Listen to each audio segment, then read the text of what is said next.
আসসালামু আলাইকুম রহমতুল্লাহ। সুপ্রিয় শিক্ষার্থীবৃন্দ, আজকে আমরা ডিসকাস করতে যাচ্ছি প্যাসেজ ন্যারেশনের রুল সম্পর্কে। Rules of passage narration for examination. Direct স্পিচের একটি প্যাসেজ ন্যারেশনে অ্যাসার্টিভ, ইন্টারোগেটিভ, এক্সক্লেমেটরি, ইম্পারেটিভ এবং অপটেটিভ এই 5টি সেন্টেন্সই থাকতে পারে। এই সেন্টেন্সগুলোর ইনডাইরেক্ট ন্যারেশন করার যে নিয়ম, প্যাসেজ ন্যারেশন করার নিয়মও তাই, শুধু কতগুলো লিঙ্কিং ওয়ার্ডস বা সংযোগকারী শব্দ প্যাসেজ ন্যারেশনের ক্ষেত্রে ব্যবহার করতে হয়। আমরা এখানে কয়েকটি নিয়ম আলোচনা করছি। দেখো, 1 নম্বর, রিপোর্টিং ভার্ব এবং তার সাবজেক্ট বা অবজেক্ট না থাকলে। রিপোর্টিং ভার্ব অর্থাৎ রিপোর্টেড স্পেসের প্রথম অংশে যে রিপোর্টিং স্পেসটা থাকে, সেই স্পেসে যদি ভার্ব না থাকে এবং তার অবজেক্ট যদি না থাকে, তার সাবজেক্ট বা অবজেক্ট যদি না থাকে, তাহলে কি হবে? আমরা লিখব সাবজেক্ট হিসেবে দ্য স্পিকার। যদি কোনো বক্তার নাম উল্লেখ করা না থাকে, যেমন সুমন সেইড, সুমন বলেছিল, এখন সুমনের কথা উল্লেখ নেই, যিনি কথা বলেছিলেন তার কথা উল্লেখ নেই, যদি এরকম হয় তাহলে সেক্ষেত্রে আমরা বসাবো সাবজেক্ট হিসেবে দ্য স্পিকার। বলতো কি বসাবো আমরা যদি সাবজেক্ট উল্লেখ না থাকে? দ্য স্পিকার এটা বসাবো। হ্যাঁ, আর যদি অবজেক্ট উল্লেখ না থাকে, আমরা অবজেক্ট হিসেবে বসাতে পারি the person spoken to, the person spoken to. ঠিক আছে? এবং রিপোর্টেড স্পিচ অনুসারে tell, ask, request, order, command, propose, wish, pray,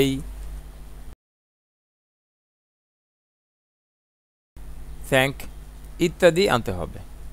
যেমন একটা সেন্টেন্স দেখো, একটা ডিরেক্ট স্পিচে ডু ইট, এটা করো, ডু ইট, ডু ইট। এখানে কে এই কাজটা করতে বলতেছে? কোনো ব্যক্তি কি আছে এখানে? নাই। এর জন্য আমরা এটাকে কি দিব? ইনডিরেক্ট করার সময়, ইনডিরেক্ট স্পিচ করার সময় আমরা দিব দ্য স্পিকার টোল্ড অথবা the person spoken to do it, the person spoken to do ইট। আমরা কি দিব? দ্য স্পিকার টোল্ড অথবা the person spoken to do ইট। এই যে ডু ইট, এটাকে ইনডাইরেক্ট করতে হলে হয়ে যাবে the person spoken to do it. Okay, অথবা the speaker told to do it, the speaker told to do it. বুঝতে পেরেছ? এখন দেখব 2 নম্বর রুল, রিপোর্টিং ভার্বটা মাঝে বা শেষে থাকলে। রিপোর্টিং যে ভার্ব, সেটা যদি মাঝে, সেন্টেন্সের মাঝখানে থাকে অথবা সেন্টেন্সের শেষে থাকে, তাহলে কি করতে হবে? ইনডিরেক্ট করার সময় তাকে সেন্টেন্সের শুরুতে নিয়ে আসতে হবে। যেখানে থাক সেটাকে কি করতে হবে? সেন্টেন্সের শুরুতে নিয়ে আসতে হবে। যেমন একটা ডিরেক্ট স্পিচের একটা সেন্টেন্সটা দেখো, you look a little bit like my mother. তোমাকে দেখতে কিছুটা আমার মায়ের মতো মনে হয়। Jerry said to the authoress specially in the dark by the fire. Jerry লেখিকাকে বলেছিল specially in the dark by the fire, বিশেষভাবে অন্ধকারে আগুনের পাশে। বিশেষভাবে অন্ধকারে আগুনের পাশে আপনি যখন থাকেন, তখন আপনাকে দেখতে কিছুটা আমার মায়ের মতো মনে হয়, মানে আগুনের আবছা আলোতে কিছুটা মায়ের মতো মনে হয়। যাই হোক, তো এখানে বক্তাকে, সেটাকে আমাদের কি করতে হবে? বাক্যের শুরুতে নিয়ে আসতে হবে। এজন্য আমরা লাল করে দিয়েছি। দেখো, এই Jerry said to the authoress, এটা আগে আসবে। দেখো, এই যে ইন্ডিরেক্ট করা হয়েছে, জেরি সেইড টুটা টোল্ড হলো, Jerry told the authoress that you look a little bit like my mother. ইউটাকে লেখিকাকে বলা হয়েছে, দ্য অথরেস, উনি একজন নারী, মহিলা। সেক্ষেত্রে আমরা এখানে কি বসিয়েছি? শি। আর লুকটা V1 থাকলে V2 হয়, তাহলে লুক এটা হচ্ছে V1, লুকড হয়ে গেল, V2 হয়ে গেল। প্রেজেন্ট থাকলে পাস্ট হয়, তাহলে she looked a little bit like এখানেও বলেছে মাই মাদার, এই মাইটাকে জেরি, জেরি একটা ছেলে, এজন্য এটা হয়ে গেল কি হিজ মাদার। তারপর যা আছে তাই বাকি অংশ, specially in the dark by the fire. Jerry told the authoress that she looked a little bit like his mother, especially in the dark by the fire. 3 number rule দেখো, কোনো বক্তার পরপর একাধিক উক্তি যদি থাকে, একজন ব্যক্তি একটা কথা বলছেন, দুইটা কথা বলছেন, তিনটা কথা বলতে পারেন, চারটা কথা বলতে পারেন, পরপর কয়েকটা কথা বলতে পারেন, তাই না? যদি একাধিক কথা বলে তাহলে দ্বিতীয় উক্তির ক্ষেত্রে আমরা দিব he added that, she added that. Okay, added. দ্বিতীয় উক্তির ক্ষেত্রে কি অ্যাডেড। এবং তৃতীয় উক্তির ক্ষেত্রে আমরা বলবো further added, he further added, সে আবার বলল, সে আরও বলল, হি ফার্দার অ্যাডেড। চতুর্থ উক্তির ক্ষেত্রে আমরা বলবো also said, he also said that, she also said that, okay, also said। পঞ্চম উক্তির ক্ষেত্রে আমরা বলবো again said। তাহলে প্রথমে অ্যাডেড, দ্বিতীয়ত ফার্দার অ্যাডেড, তৃতীয়ত চতুর্থত also said, এবং তারপরে again said। তারপরে আসো, কিন্তু দুটি ইন্টারোগেটিভ পরপর থাকলে দ্বিতীয়টির ক্ষেত্রে again বা also asked হয়। যদি ইন্টারোগেটিভ সেন্টেন্স হয় তাহলে দ্বিতীয়টির ক্ষেত্রে again asked অথবা also asked হয়। For example e g. এটা হচ্ছে ফর এক্সাম্পল, উদাহরণস্বরূপ। ডিরেক্ট স্পিচ আছে he said what is your name, সে বলেছিল হোয়াট ইজ ইউর নেম, তোমার নাম কি, হোয়ার ডু ইউ লিভ, তুমি কোথায় থাকো। তাহলে ইনডিরেক্টলি আমরা করেছি, যেহেতু প্রশ্ন করেছে, এই যে ইন্টারোগেটিভ সেন্টেন্স, প্রশ্নবোধক চিহ্ন আছে, হ্যাঁ। তাহলে প্রথমে বলেছে হোয়াট ইজ ইউর নেম, এটা একটা প্রশ্ন। সেকেন্ডলি বলেছে হোয়ার ডু ইউ লিভ, তুমি কোথায় থাকো। তাহলে এই লোকটা একসাথে দুইটা কোশ্চেন করেছে। তাহলে প্রথম উক্তির ক্ষেত্রে এবং দ্বিতীয় উক্তির ক্ষেত্রে একটু ডিফারেন্ট হবে। দেখো, প্রথম উক্তিতে আমরা বলেছি হি আস্কড, তিনি জিজ্ঞেস করেছিলেন হোয়াট মাই নেম ওয়াজ, এই যে হোয়াট ইজ ইউর নেম, তাহলে হোয়াট, তারপর ইউটা কি হয়ে যাবে মাই, হোয়াট মাই নেম, এই ইজটা হয়ে যাবে কি ওয়াজ, হোয়াট মাই নেম ওয়াজ। ওকে, তিনি জিজ্ঞেস করেছিলেন আমার নাম কি ছিল। আর সে আরেকটা কোশ্চেন করেছে হোয়ার ডু ইউ লিভ, এই জন্য আমরা বলছি হি অলসো আস্কড, সে আরও জিজ্ঞেস করেছিল হোয়ার আই লিভড, যে হোয়ার কাকে আমাকে জিজ্ঞেস করেছিল, এই জন্য আমরা বলবো হোয়ার আই, এই যে লিভ আছে V1 থাকলে V2 হয়, এই যে লিভড, হোয়ার আই, ইউটা আই হয়ে গেল এবং এই লিভটা হয়ে গেল কি লিভড, হোয়ার আই লিভড। 4 নম্বর রুল দেখো, রিপোর্টেড স্পেসে ইয়েস অথবা নো থাকলে, যদি রিপোর্টেড স্পেসে ইয়েস থাকে, অনেক সময় বলে না ইয়েস নো, এগুলি যদি থাকে তাহলে রিপ্লাইড ইন দ্য অ্যাফার্মেটিভ হবে। যদি ইয়েস হয় তাহলে রিপ্লাইড ইন দ্য অ্যাফার্মেটিভ, আর যদি নো হয় তাহলে replied in the negative. Yes হলে রিপ্লাইড ইন দ্য অ্যাফার্মেটিভ, আর নো হলে replied in the negative that. Okay, plus বাকি অংশ অথবা অ্যান্ড টোল্ড দ্যাট বা ইত্যাদি বাকি অংশ বসবে। For example Seema said to Sabina, Seema সাবিনাকে বলেছিল আর you going to Chittagong tomorrow, তুমি কি আগামীকাল চিটাগং যাবে, যাচ্ছ। ইয়েস সাবিনা সেড, সাবিনা বলল হ্যাঁ যাচ্ছি, ইয়েস বলেছে। তাহলে সীমা আস্কড সাবিনা, সীমা সাবিনাকে জিজ্ঞেস করেছিল, এখানে বলেছে are you going to Chittagong tomorrow, তাহলে এটা আর দিয়ে প্রশ্ন করেছে, এটা হচ্ছে অক্সিলারি ভার্ব। যদি অক্সিলারি ভার্ব দিয়ে প্রশ্ন করা হয় তাহলে কি বসে, ইফ বসে, রাইট, ইফ, এই যে আমরা ইফ দিয়েছি। তাহলে সাবিনাকে জিজ্ঞেস করেছে, সাবিনা একটা মেয়ে, এই জন্য আমরা এখানে কি বসিয়েছি, একটা প্রোনাউন শি বসিয়েছি। ইফ শি, এখানে বলেছে আর ইউ, তাহলে আরটা কি হয়ে যাবে, এই যে V2 হয়ে যাবে, ওয়াজ হয়ে যাবে, আর থাকলে ওয়াজ, অ্যামিজার থাকলে ওয়াজ হবে, রাইট, ওয়াজ অথবা ওয়ার। তাহলে ইফ শি ওয়াজ, যা আছে তাই, গোয়িং টু চিটাগং, অর্থাৎ এটা প্রেজেন্ট কন্টিনিউয়াস ছিল, আমরা এটাকে পাস্ট কন্টিনিউয়াস করে দিলাম। She was going to Chittagong tomorrow থাকলে দ্য নেক্সট ডে, যে টুমোরো এখানে ছিল, আমরা এখানে কি দিয়েছি, the next day. Yes said Sabina, Sabina বললো হ্যাঁ ইয়েস, তাহলে Sabina replied in the affirmative. এখানে সাবিনা যদি বলতো নো সেড সাবিনা, তাহলে কি হতো, Sabina replied in the negative, right. Yes বললে অ্যাফার্মেটিভ আর নো বললে নেগেটিভ। 5 নম্বর রুল দেখো, ডিরেক্ট স্পেসে স্যার থাকলে স্যারের পরিবর্তে রেসপেক্টফুলি ব্যবহার করতে হয়। স্যার থাকলে কি হয়? রেসপেক্টফুলি। স্যার থাকলে কি হয়? রেসপেক্টফুলি। স্যার থাকলে কি হয়? রেসপেক্টফুলি। গুড। ডিরেক্ট স্পেস যেমন yes sir, she replied, I have done my duty. Yes sir, হ্যাঁ স্যার। মেয়েটি বলল, শি রিপ্লাইড, সে বলল, হ্যাঁ স্যার, আমি আমার ডিউটি করেছি। ইনডিরেক্টে হবে শি রিপ্লাইড, যেহেতু স্যার বলেছে এবং ইয়েস আছে এবং স্যার দুইটা শব্দ আছে, তাই না? তাহলে she replied respectfully. She replied স্যারের জন্য হবে রেসপেক্টফুলি, আর ইয়েসের জন্য হবে in the affirmative. She replied respectfully in the affirmative that I have done my duty. তাহলে আইটা হয়ে যাবে শি, হ্যাভ ডান থাকলে হবে হ্যাড ডান, হ্যাভ ডান থাকলে হ্যাড ডান। মাই ডিউটিটা হয়ে যাবে হার ডিউটি, যেহেতু এটা মেয়ে, এজন্য she replied respectfully in the affirmative that she had done her duty. Okay. 6 নম্বর দেখো, ডিরেক্ট স্পিচে কাউকে কোনো কিছু বলে অ্যাড্রেস করা হলে, যদি কোনো কিছু অ্যাড্রেস করা হয়, সম্বোধন করা হয়। অ্যাড্রেস মানে সম্বোধন, যেমন ফ্রেন্ডস বা ফ্রেন্ড, ব্রাদার, সিস্টার, তারপর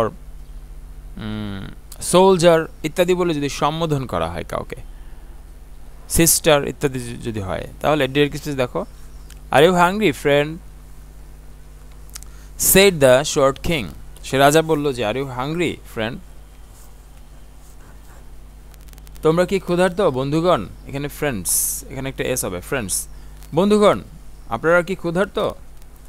তাহলে অ্যাড্রেসিং দেম, যেহেতু ফ্রেন্ড বলে সম্বোধন করেছে, তাহলে এখানে হবে অ্যাড্রেসিং দেম অ্যাজ ফ্রেন্ডস, বন্ধু হিসেবে সম্বোধন করে, তাদেরকে বন্ধু হিসেবে সম্বোধন করে।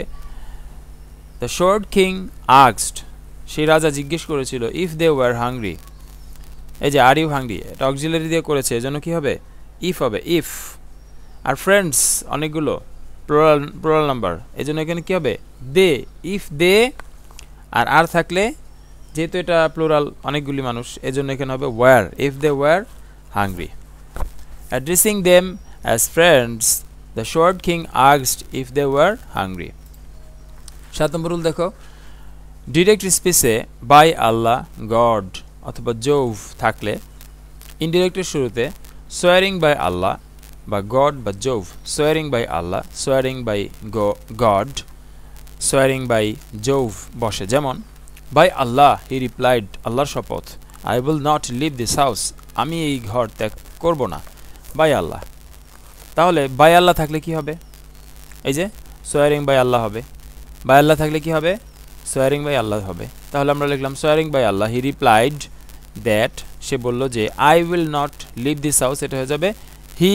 উইল থাকলে কি হয়? উড হয়, এই যে আমরা উড বসিয়েছি, হি উইল নট লিভ, এখানে বলেছে দিস হাউস, তাহলে দিস থাকলে কি হয়? দ্যাট হয়, দিস থাকলে কি হয়? দ্যাট হয়, আর হাউস বসিয়েছি। Swearing by Allah, he replied that he would not leave that house.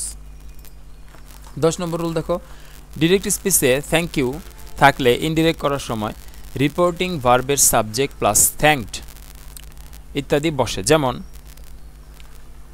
He said to me, সে আমাকে বলেছিল থ্যাংক ইউ, সে আমাকে বলেছিল থ্যাংক ইউ, তোমাকে ধন্যবাদ।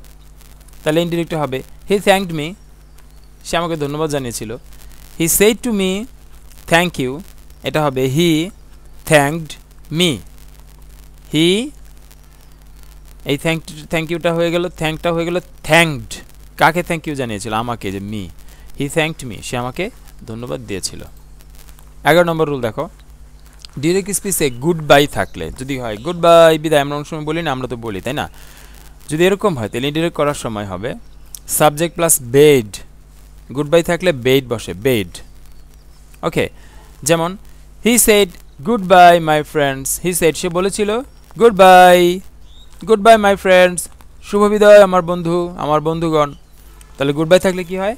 বেড হয়, গুড বাই থাকলে বেড। তাহলে দেখো ইনডিরেক্ট করেছি, হি বেড হিজ ফ্রেন্ডস, হি যেহেতু গুড বাই আছে, হি বেড হিজ ফ্রেন্ডস, কি বলেছে? Goodbye. He bade his friends goodbye. দেখো he said goodbye my friends, তাহলে এটা হবে হি বেড হিজ ফ্রেন্ডস, সে তার বন্ধুদেরকে বিদায় জানিয়েছে কি বলে, গুড বাই। 12 নম্বর দেখো, ডিরেক্ট স্পিচে good morning, good evening, good night, good morning, good evening, good night থাকলে বলো তো কী কী থাকলে? 1 নম্বর গুড মর্নিং, 2 নম্বর গুড ইভিনিং, 3 নম্বর গুড নাইট থাকলে ইনডিরেক্ট করার সময় রিপোর্টিং ভার্বের subject plus wished plus good evening বা গুড নাইট বা গুড মর্নিং বসে। যেমন আই সেড টু হিম, আমি তাকে বলেছিলাম গুড মর্নিং, তাহলে এখানে কি করা হয়েছে? Good morning, good evening, good night, এগুলি কি উইশ? এগুলি হচ্ছে উইশ করা বোঝায়, তাই না কাউকে? এই জন্য আমরা বলবো যে I said to him good morning, তার মানে I wished him good morning. I said to him good evening, তাহলে আমি বলবো I wished him good evening. বুঝতে পেরেছ? Good morning, good evening, good night ইত্যাদি থাকলে কি বসবে? উইশড হবে, উইশড। 14 নম্বর রুল দেখো, ডিরেক্ট স্পিচে অপটেটিভ সেন্টেন্সে রিপোর্টিং ভার্ব এর পর অবজেক্ট যদি থাকে, যেমন মাদার সেড টু মি, মা আমাকে বলেছিল, মাদার সেড টু মি, মা আমাকে বলেছিল মে আল্লাহ ব্লেস ইউ, আল্লাহ তোমায় মঙ্গল করুন। May mother said to me may Allah bless you, তাহলে এটা হবে, এটা আল্লাহর কাছে প্রার্থনা করেছে, প্রার্থনা করার কারণে এখানে কি হয়ে যাবে? প্রে হয়ে যাবে, prayed. Mother prayed for me, mother prayed for me that Allah might bless me. Allah, এখানে মে থাকলে কি হবে? মাইট হবে। মে থাকলে কি হবে? মাইট হবে। আল্লাহ মাইট ব্লেস, কাকে বলেছিল? আমাকে। এই ইউটা তখন নিজেই মি দ্বারা পরিবর্তিত হবে, মি হয়ে যাবে। Mother prayed for me that Allah might bless me. ঠিক আছে? তারপর রুল দেখো, ডিরেক্ট স্পিচে রিপোর্টিং ভার্ব পাস্ট টেন্স না হয়ে ফিউচার অথবা প্রেজেন্ট টেন্স হলে, যেমন হি সেজ আই এম ইল নাও, সে বলে আই এম ইল নাও, আমি এখন অসুস্থ। এখন এখানে যদি প্রথম অংশে এই রিপোর্টিং ভার্ব যদি প্রেজেন্ট টেন্স বা ফিউচার টেন্স হয়, যেখানে লেখা আছে প্রেজেন্ট অথবা ফিউচার, এটা যদি প্রেজেন্ট টেন্সে হয় তাহলে পরবর্তীতে টেন্সে কোনো পরিবর্তন হবে না। এটা যদি প্রেজেন্ট টেন্স হয়, ওকে, যেমন হি says I am ill now, এটা হবে he says that he is ill now. He says that, এই যে এটা ইনভার্টেড কমাটা উঠিয়ে দিতে হবে, উঠিয়ে দিয়ে এখানে দ্যাট বসাতে হবে, দ্যাট বসালাম। সে কি বলছে? আই এম ইল নাও, তাহলে কি হবে? হি ইজ ইল নাও। ওকে, এই যে এম দেখো প্রেজেন্ট টেন্সে আছে, ইজও প্রেজেন্ট টেন্সে আছে, কারণ এখানে সেজ বলেছে। রিপোর্টিং ভার্বটা যদি প্রেজেন্ট টেন্সে থাকে তাহলে সেই ক্ষেত্রে পরবর্তী কথাটা টেন্সে, এই কথাটা টেন্স পরিবর্তন হবে না। তারপর রুল দেখো, ডিরেক্টে নেভার থাকলে ইনডিরেক্টে নট টু বসে। নেভার থাকলে কি বসে? Not to. যেমন হি সেড টু মি, সে আমাকে বলেছিল নেভার টেল এ লাই, কখনো মিথ্যা বলো না। তাহলে সে আমাকে কি করেছে? উপদেশ দিয়েছে, কখনো মিথ্যা কথা বলো না। নেভার টেল এ লাই, মিথ্যা বলো না। তাহলে উপদেশ দিলে কি বসাতে হয়? অ্যাডভাইসড বসাতে হয়। উপদেশ দিলে কি বসাতে হয়? অ্যাডভাইসড। হি অ্যাডভাইসড মি, নেভার আছে তাহলে নট টু হবে, হ্যাঁ, নট টু, নট আছে, নট বসালাম। টেলে লাই আছে তাহলে নট টুর পরে টেলে লাই বসিয়ে দিলাম। He advised me not to tell a lie, সে আমাকে উপদেশ দিয়েছিল মিথ্যা কথা না বলতে, রাইট? পরের রুলটা দেখো, ডিরেক্টে প্রস্তাবের পরে অবজেক্ট থাকলে ইনডিরেক্টে প্রপোজ টু বসে। প্রস্তাব যদি হয়, প্রস্তাব, হ্যাঁ, তাহলে সেক্ষেত্রে প্রপোজ টু বসে। বলো তো প্রস্তাব থাকলে কি হয়? Propose to, right? দেখো হি সেড টু মি, সে আমাকে বলেছিল let us go to the picnic. Let us go to the picnic, তাহলে let us go to the picnic, সে আমাকে কি করেছে? প্রস্তাব দিয়েছে। এজন্য হবে he proposed, he proposed to me that, he proposed to me that, he proposed to me that let us go to the picnic. He proposed to me that we should go to the picnic. এখানে হবে we, এটা দে হবে না, এটা হবে we should go to the picnic. He propose to me, সে আমাকে প্রস্তাব করেছিল যে we should go to the picnic. সবাইকে ধন্যবাদ। আসসালামু আলাইকুম ওয়া রাহমাতুল্লাহি ওয়া বারাকাতুহু।